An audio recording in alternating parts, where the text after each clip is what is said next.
I, 37 female, accidentally found out last month my husband, 38 male, was using work trips as an excuse to sleep with his also married coworker who lives across the country. When I said accidentally, he sent me a secret shot of Amazon purchases for our children, and included at the bottom of the photo was a delivery to this woman. So yes, the worried wife and me checked his search history and email. It was all right there. I learned his November trip was a romantic getaway, but this current one is luxurious. A spa resort complete with couples massages, couples cooking classes, and monogrammed bathrobes from Etsy. He mailed her a box of gifts a few days ago for Christmas. How sweet. He purchases nice lingerie, sent her money on Venmo, and even started planning a January trip to Las Vegas. I was furious when I learned all this, but I kept my composure. My plan. He left this morning for his work trip, but before he left, I gathered all evidence of his affair. I spent 4 weeks collecting emails, credit card statements, reservations, and confirmations. I wrote him a 10-page letter, put it inside an envelope, and taped it inside the lining of his suitcase. I plan on sending a group text to him and his mistress right after check-in, telling them to enjoy their trip. I will also inform them that a letter is in his suitcase and that I want a divorce. I wrote a special section just for her, and I want to make sure she sees it, so I will be emailing her the letter as well. He is currently in the air. My group text goes out this evening. Stay tuned. Update. His flight landed 1.5 hours ago. He told me he would text me when he landed, and he has yet to do so. I have texted him twice. They were delivered, but not read. I checked our phone records, and he texted both me and her during his layover. His email shows no Uber receipt from his final destination airport to his hotel, so she must have picked him up. Something I probably should have clarified in my OP. She lives in the state he is visiting, so he flew alone. I will be sending a group text to both him and his mistress in 2 hours, as that will be 4 p.m. their time, and check-in. Update number 2. Sent pictures of our children and he did not respond. FYI, he is in the middle of the desert. My texts are going through green, which puts a monkey wrench in my plan for a group text to him and his mistress. Need suggestions. Should I call the hotel? Connect right to their room. I worked so hard for this, it has to be tonight. Help. Update number 3. Thank you to everyone standing by and waiting. My best friend has come to my house to help me through this. It seems my texts are going through green, undelivered, but when my friend tried, it is blue and delivered. He has blocked me. I guess that helps his guilt. The plan now is to call the hotel. We'll wait a few minutes after check-in to make the call. Very soon, please stand by. Update number 4. Like most of you predicted, he does not care. He had 0 answers for my questions. That was the most hurtful part. But guess what? I have all the emotional support and economic support, so I'm not mad. Every question I asked, he had no response because his mistress was sitting there. I suspect when he is home alone with me, his answers will be different. I have made sure that he will not emotionally or financially duck me because I have secured support from family and friends. He can go duck himself. Update number 5. Called his hotel room, talked to his mistress, and finally lost my stuff. He ended up calling me a few minutes later and had 0 empathy. I'm shocked, but I'm not. He said a divorce was in order and fought me on nothing. I expected him to be sad. He was not, but that's okay. I started packing up his crap. I have some great friends who helped me put everything in the garage. Good riddance, I guess so. The morning after. I wake up this morning broken. My house is in shambles as I went on a rampage yesterday, ripping photos off the wall, throwing his stuff in piles on the floor, and breaking random objects in anger. Now that I've had a night's sleep, I feel that I am a bit clearer in my thinking as I analyze the conversation we had yesterday. He was different on the phone. That was not the man I know. But who was the man I've known? Because everything was a lie. The only thing he cared about on the phone was getting the kids, which is perfectly okay. He should want to see his kids. But he refused to answer any questions I had or admit to anything. I personally feel his lack of remorse was because he was sitting in front of his mistress. If I confronted him at home, this would not have been his reaction. When he comes home Monday night, I expect to see a different man. Also, in my conversation with the mistress, I learned she is recently separated. I called my mom. That was hard. While she and my dad have always been loving and supporting, it was hard to make that phone call. I felt like a failure. I know it wasn't my doing, but to admit that I made a poor choice in a spouse was difficult. Was this all because of a mistake I made 13 years ago? Honestly, it doesn't matter. I have 2 days to empty my house of his things. Who do I tell? Do I call his dad? Do I tell his mother? Best friend? Work buddies? I wish there was a manual on how to do this because I'm lost. Even with my preparation, I'm still humiliated. Luckily, he did not take his house keys when he left, so no need to change the locks. I'll be removing his keys and sending him on his way. I don't plan on seeing him when he gets home Monday night. Doors are locked. Everything you own is in the garage. Have your people talk to my people, and I'll see you never. Preparing for the return. My friends and family have been wonderful. I am so fortunate to have such great people in my life. Yesterday, they came to help me move all of his clothing to the garage. His collectibles were all packed up and sitting here, waiting to be appraised. It took a very long time and I was exhausted afterwards, but it was necessary. I honestly don't think he expects me to have gone to such great lengths to remove him from my life. Because I was so emotional when I confronted him, there is a chance that he thinks I will want to reconcile. Because I was so emotional when I confronted him, there is a chance that he thinks I will want to reconcile. Fat chance, buddy. His flight lands a little before 10 p.m. tonight. When he Ubers back home, the doors will be locked. He told me on the phone he was just getting his car and leaving. I will be holding him to that. Something I should have mentioned earlier, the house is in my name only. He had no credit when we started looking, so everything is in my maiden name and purchased by me. Health insurance, car insurance, cell phones, utilities are all in my name. The only thing his name is on is his car. I think he realizes now that could all come back to bite him. I don't want a messy divorce. I'm willing to listen to his demands and try to meet in the middle on as many things as possible. He obviously doesn't care anymore, so I'm going to do my best not to care and treat this like a business deal. The dust has settled. It's been a few days since his return. For a man who so diligently planned a secret retreat with his mistress, he took no time to plan for his return home. He has been living in the basement since Monday. I allowed him to watch the children open gifts on Christmas, but he has since returned to the basement. We have contacted 3 mediators and have appointments next week to start the mediation process. It's obviously over. We had a argument upon his return, and he actually asked about reconciliation. I laughed uncontrollably. Of course, he pushed blame, stating that our marriage has been over for a long time. Well, that's news to me. His actions of an affair were selfish and avoidant. He didn't want to have that hard conversation with me about counseling or divorce, and this route was easier and a lot more fun. Let's face it, he likes the attention of 2 women loving and pining over him. Well, I'm no longer playing that game. She wins, and oh, what a prize he is. I have been amicable about talking about the terms of our separation. My biggest hang-up is her. He may continue seeing her, and I have questions about her character. What kind of woman, mother, cheats with a man she knows is married and knows has children? When I confronted her on the phone last Saturday and asked her that question, she was silent. I asked if she was sorry, and it was as if the line went dead. That kind of person I do not want around my children. People who show no remorse, especially when they are in the wrong, are not kind people. Where is the fault? If you listen to the books and advice always given about cheaters, it all says the same thing. It's not you. They made a choice. My soon-to-be ex insists things were bad. While I don't think we were Pam and Jim or Lucy and Ricky, I think things were good. This process has made me review who I am, who I've been, and who I want to be. Could I have made changes? Yes. Was I perfect? Absolutely not. But my decisions and actions were never detrimental to our marriage. They were more like sacrifices. And now I'm having those sacrifices thrown at me, and I'm being called neglectful. Is all this about attention? A narcissistic need to be the apple of someone's eye? Him and the AP are now blissfully in the honeymoon stage. Vacations, late-night phone calls like teenagers, present buying, etc. But what happens when the other shoe drops? What happens when she sees that he has very little patience with children? That he will walk past a sink full of dishes, completely blind to them? When he doesn't pay the phone bill for 2 months because he is spending money on silly gadgets? What then? While it's not my problem, I'm sure his AP will take issue with these things. Perhaps then she will be put in the situation I've been in for a decade. Should she be the glue and hold it all together? Or should she neglect responsibilities for his neediness? I've been told by him, someone who is having a relationship and spending large sums of money on someone else, that I'm at fault. Perhaps. But what about the decades of cleaning up your messes? Maybe if I would have had 2-hour conversations with him every night, things would be different. But to be honest, I'm happy I'm here.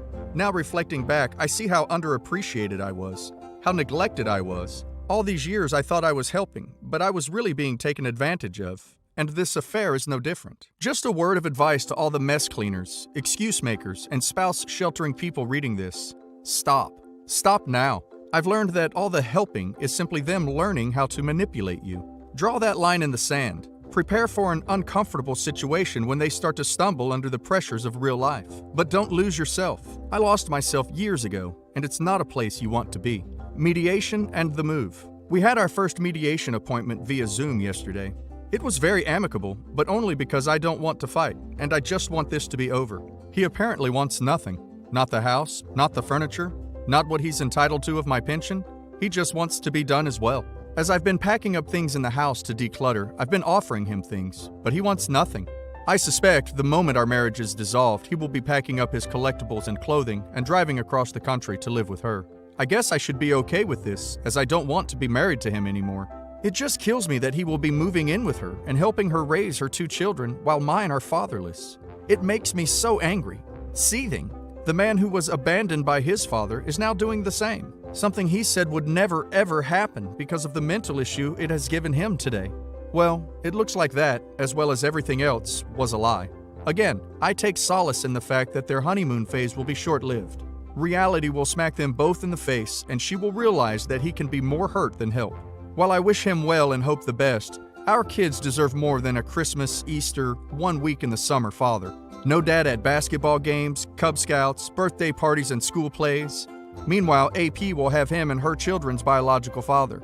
I guess nothing in life is fair, and my boys will have to learn that lesson earlier than I had hoped. He's gone. My soon-to-be ex left yesterday morning to visit her. I told him to go. I didn't want to spend New Year's Eve with him, and our COVID circle friends who we celebrate with have zero interest in seeing him either. He booked a flight 30 minutes after I told him to go. My only stipulation was that he is back for this weekend, as it's my birthday, and I really need a day to myself. I've watched the kids for 3 weekends now while he went to see his mistress. I thought I at least deserved my birthday to relax. He texted me while he was boarding that he won't be home for my birthday. Well then, he claims when he booked this, he booked a return for the evening of my birthday.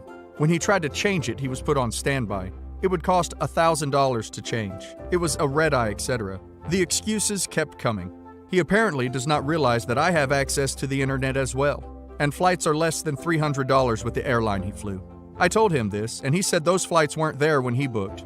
Lies. And he will take care of it. I just want him to be honest. If you don't want to be here for my birthday, just say it. If you don't want to spend the day with your children, just tell me.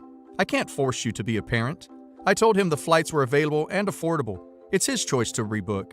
Ball is in your court. That's all I can do, right? Stay tuned for an update on his return this weekend. New Year's Eve nightmare. It was 12:40 a.m. on New Year's Eve, and there was still no call from him.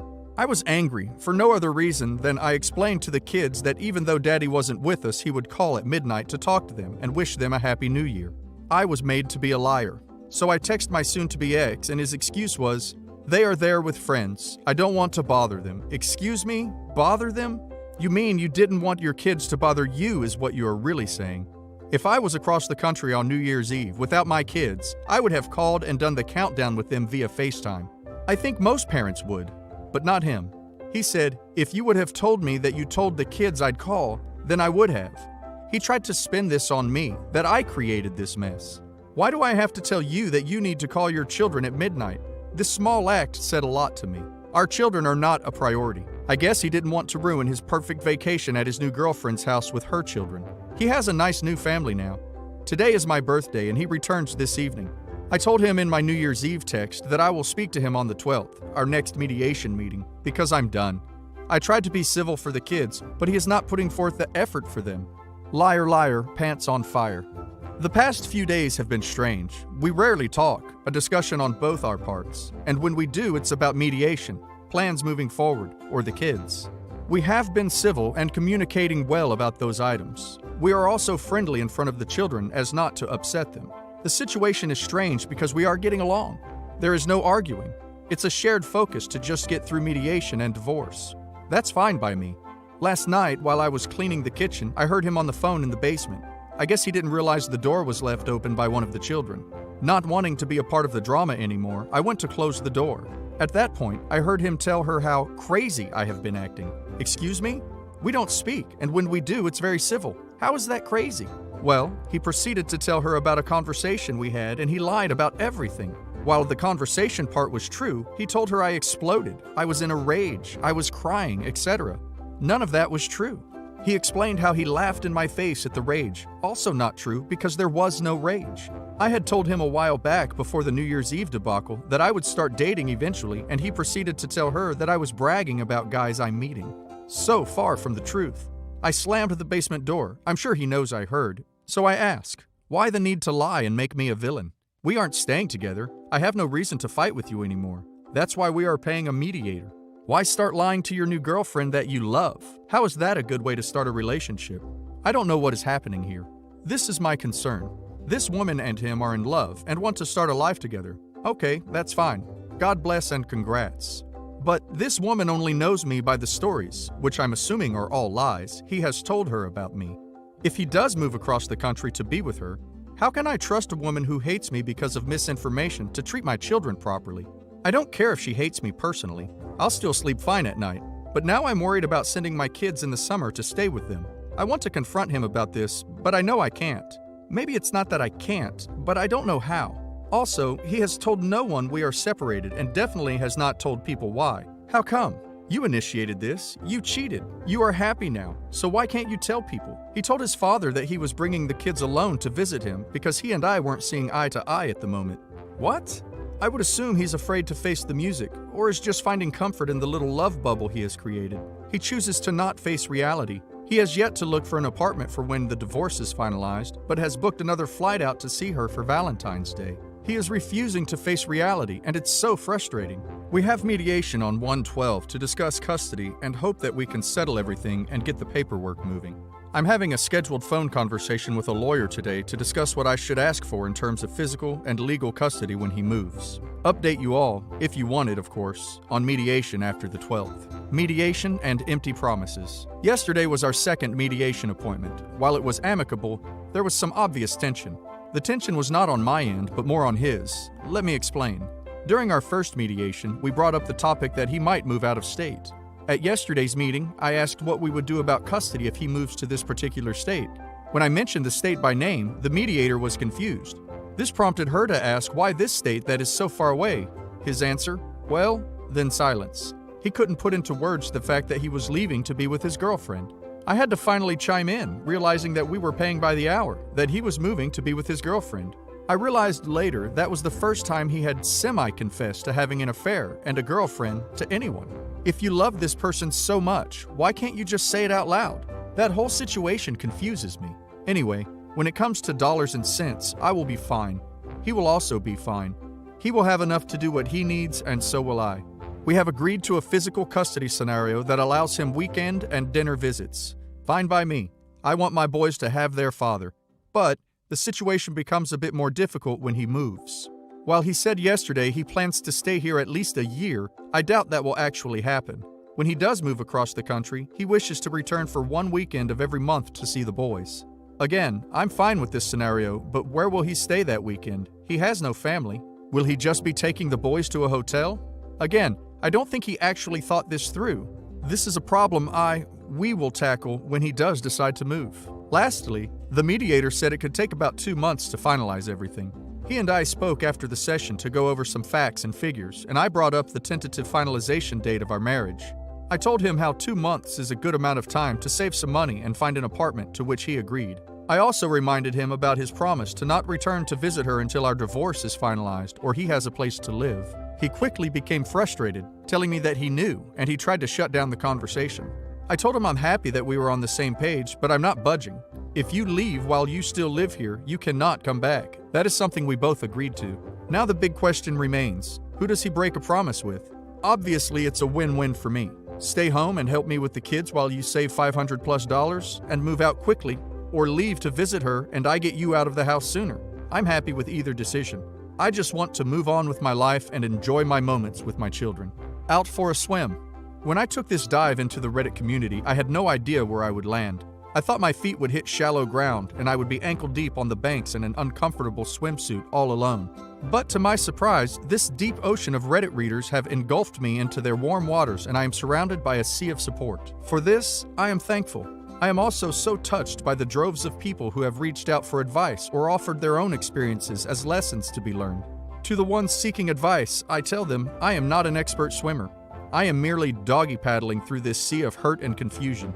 Please don't use me as a sign of strength. Because the truth is, I am not strong. I am you. I am the woman who reads because they are suspicious of late-night phone calls her husband takes. I am the spouse who has shouldered the entire family and is in desperate need of support. I am the woman who misses affection from her husband who is next to her in bed every night. I am you. To those people who have yet to catch their partner cheating but are suspicious, trust your gut. Cheating is a coward's choice, so be braver than them and face the truth. To the spouse who is the fixer and takes on every challenge, take a step back. When you help, even with good intention, you are actually just hurting yourself. To the spouse who has tried everything to receive physical attention from their partner but to no avail, their affection is probably going somewhere else. These are lessons I wish I could have told myself months, if not years ago. Listen to me, or just listen to you. To the sharks in the water who call me a bad mom, a crazy bee, fake, or even just think I'm out of my mind, you will find no blood in this water. So it's best you move on and find a thread where the OP will chum the water for you. It's so very easy to read and judge. This I understand. I just hope that if this ever happens to you, that you will be as brave, logical, and composed as you expect others to be. If not, you will find sharks circling you as well. So I hope you are as strong of a swimmer as you claim to be. If you are still reading my saga, Survival Continues. Our final mediation papers will arrive this week. We were able to settle everything at the last meeting on 1/12, and the documents just need our signature. After that, the divorce papers need to be served and filed with the county. Then we await our court date, which will be done via Zoom. Yes, a bit anticlimactic, but it will still serve its purpose of divorcing. He has started, finally, to look for an apartment, but nothing is to his satisfaction. Maybe he is being picky, or maybe he is comfortable living in the basement. Either way, once the divorce papers are stamped, he needs to be gone. He has started making phone calls to her during the day, and I can hear him giggling downstairs. I'm happy he is happy. I really am. That isn't passive-aggressive. I know I will be happy one day too. He just got there first, and that's okay. I feel like my life is in limbo right now. I can't move forward because I'm chained to the past. I'm hoping his move will be soon. I suspect he wants out for February 1st so he can go visit her for Valentine's Day. I hope for his sake, and mine, that he makes his deadline. I will update again after I receive the mediation paperwork and divorce papers are served. I'm sure that will stir up a lot of thought and emotion, so I'm certain it will be a doozy.